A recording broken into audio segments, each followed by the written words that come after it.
thank everyone for coming here today. I'm Chris Hyman. I'm the president of Social Studies Club, and this is our 9/11 Remembrance.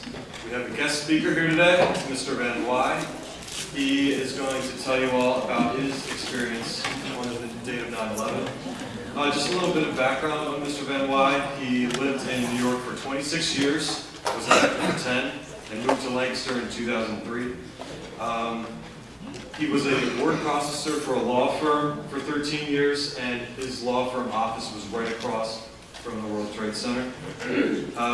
He wrote a play on his experiences in 9/11, basically a series of monologues in which he acted it out, and he performed it in LA and on Broadway. And once he moved here to Lancaster, he published the play into a book. So I'll get off the stage and let Mr. Van Wy tell you about his experiences.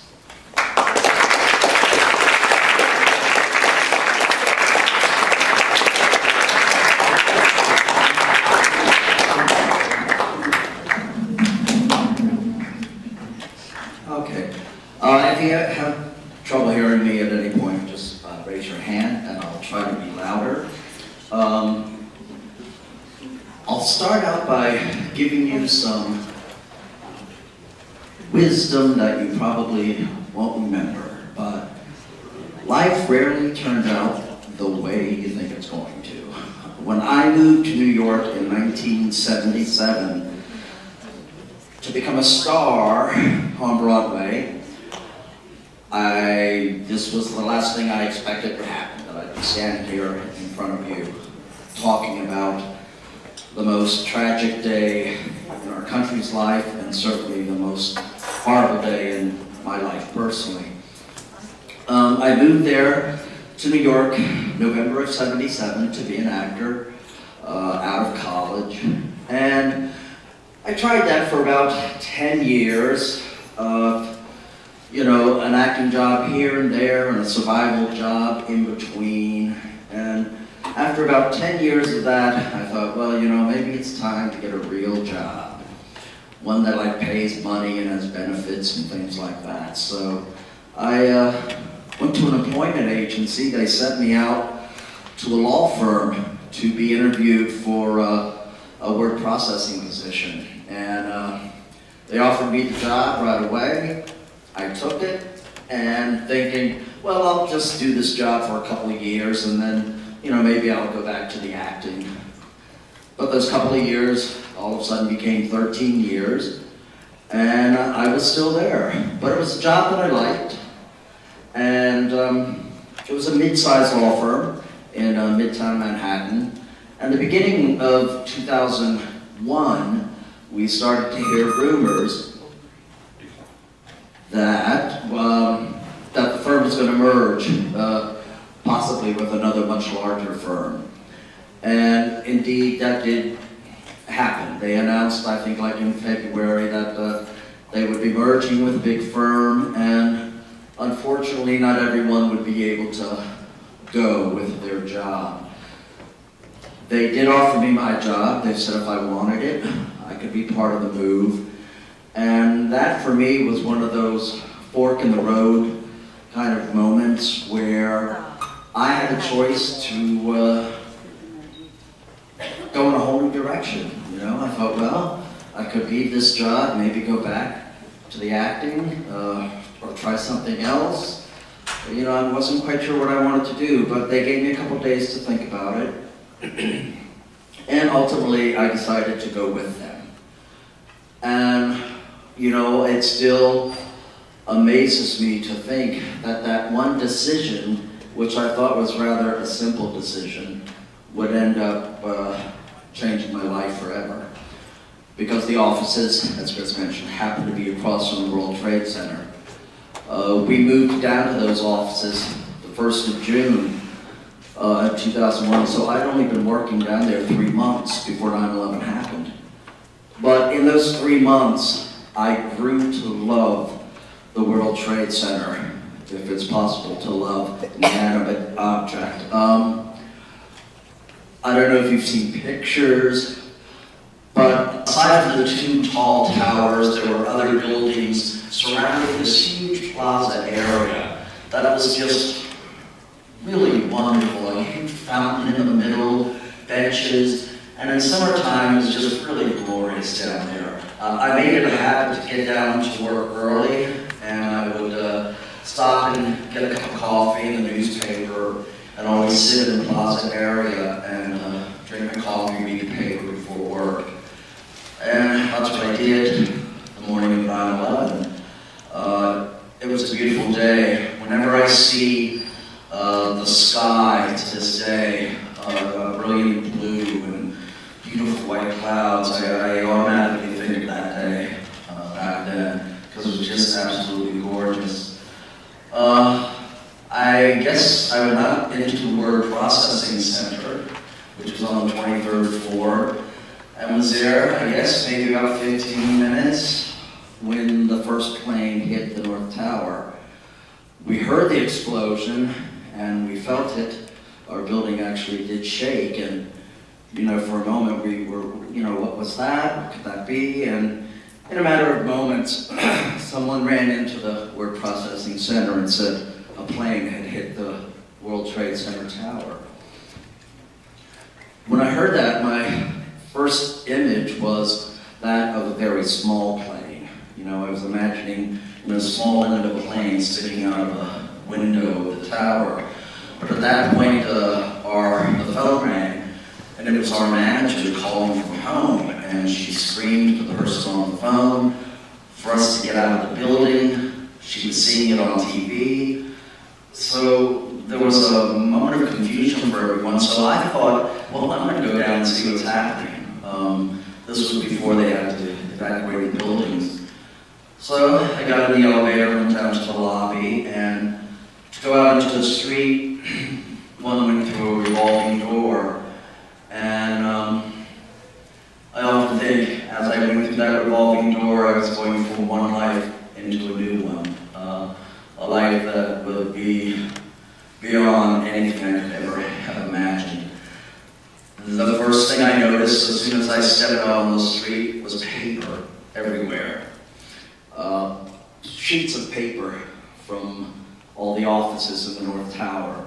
They were just raining down. It was like a snowstorm. I mean, just sheets and sheets of paper, and I was just looking, and on the ground was covered, and I started to take a few steps and started to notice like pieces of debris, and I finally got to Church Street, which is where the World Trade Center was on. And at that point, I looked up and saw the tower for the first time and realized how wrong, of course, I had been with what I imagined. I can only describe it as a black canyon with smoke just billowing out of it and flames. And I don't know how long, not a long time, but I know I was just sitting there in shock staring at it. And about that time, buildings were being evacuated, people were coming out, so the streets were getting crowded, so there were a crowd of people around me, and we were all just like transfixed, saying and looking at the tower, trying to comprehend what we were seeing. And you could see things coming down the side of the tower. And at one point, I realized one of those things was a person. And I remember a woman behind me screaming. And I looked, and when I saw another person falling, I started screaming. I started screaming the word, no, no, no, as if shouting that word might be able to stop that person. And my instinct at that point was to run to the North Tower, to run to those people who were jumping. So I just started running. Started running up into the plaza, and actually there was a gentleman to my right who followed me. We ran up the plaza steps, right into the plaza, and the North Tower was like, right there where that wall is. And we were up under an overhang, and there were these huge pieces of, metal and debris crashing down into the plaza. There was no way I was going to be able to go to that tower. And I know I knew the people had to dead, but there was something within me that did not want them to be alone, you know? And I thought, if by chance someone is still alive, I want to hold their hand. I just did not want them to be alone. So I stood there, probably just for a few moments, and just watched people fall and hit the ground. That's one way to put it, you know. Some of it I remember, some of it I think my mind won't let me remember. I remember hearing two guards shouting for, "Get in here, get in here!" And they were down in building number 5. So the man and I looked at one another and I said, "What are we going to do?" And we just started running under that overhang to protect ourselves from the stuff that was falling. And we ran into building 5, and we got kind of caught up in the cattle drive of people going down the escalator in that building back out into the street.